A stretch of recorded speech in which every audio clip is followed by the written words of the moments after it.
Amen. Un avertissement sur la dîme. Ne pas payer correctement la dîme a envoyé de nombreux chrétiens et pasteurs en enfer. Une façon simple, pratique et scripturaire de mettre Dieu en première avec votre argent est de mettre systématiquement de côté, pour Dieu, le premier dixième de votre revenu. Cette pratique est traditionnellement connue sous le nom de dîme. La dîme vient d'un vieux mot anglais signifiant le dixième, comme utilisé dans la version King James. La dîme est la pratique régulière qui consiste à mettre de côté le premier dixième de votre revenu total pour Dieu. En faisant cela, vous posez une base pour honorer Dieu avec votre argent.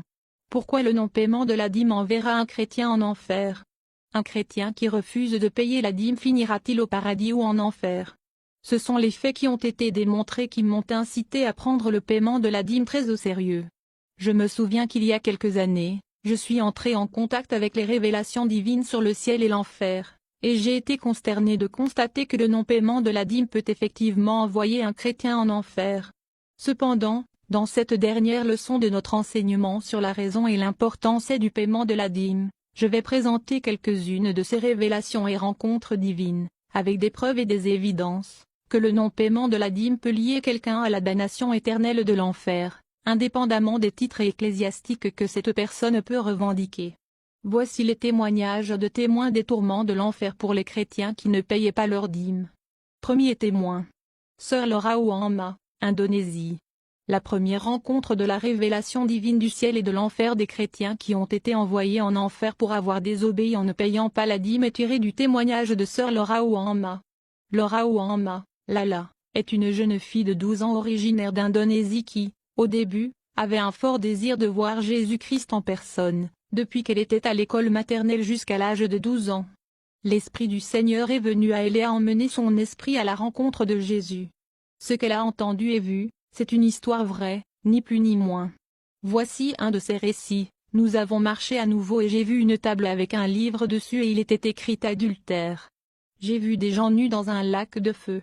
Ces gens ont vu Jésus et ont commencé à l'appeler Père, Père. Mais Jésus ne les a pas regardés. Je marchais encore avec Jésus, et nous avons remarqué un endroit où il y avait un serviteur de Dieu. J'ai alors demandé au Seigneur Jésus, Dieu, pourquoi y a-t-il un serviteur de Dieu en enfer? Le Seigneur Jésus dit, je l'ai choisi, mais il n'a jamais délivré mon message. Alors lorsqu'il vit le Seigneur Jésus il cria, Père, Père, s'il te plaît, sors-moi juste une minute hors de ce lieu, car je veux me repentir. Alors le Seigneur Jésus lui dit, c'est trop tard, maintenant je l'utilise comme mon serviteur, en me montrant du doigt. Puis nous avons continué à marcher, et je voyais beaucoup de gens qui étaient torturés par les démons, et Jésus m'a dit ces gens n'étaient pas fidèles avec la dîme. Deuxième témoin. Cho Thomas qui a écrit le livre Le ciel est si réel. La deuxième rencontre de la révélation divine de chrétiens désobéissants, qui se sont retrouvés en enfer à cause du non-paiement de la dîme, est tirée de la révélation divine de la sœur Cho Thomas.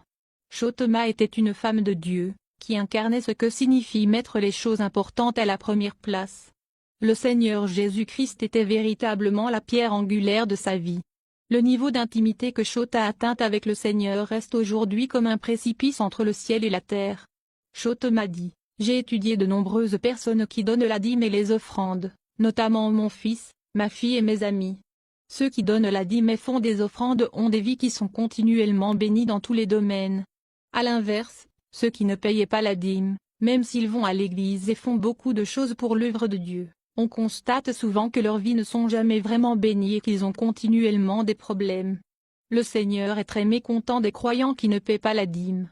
Malachie 3, 8-10.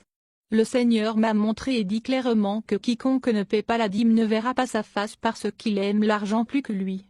La dîme est de 10% de votre salaire brut, pas du salaire net. Dieu n'a pas besoin de notre argent, mais il veut que chaque croyant apporte la dîme à sa maison pour que l'Église puisse faire le travail de Dieu.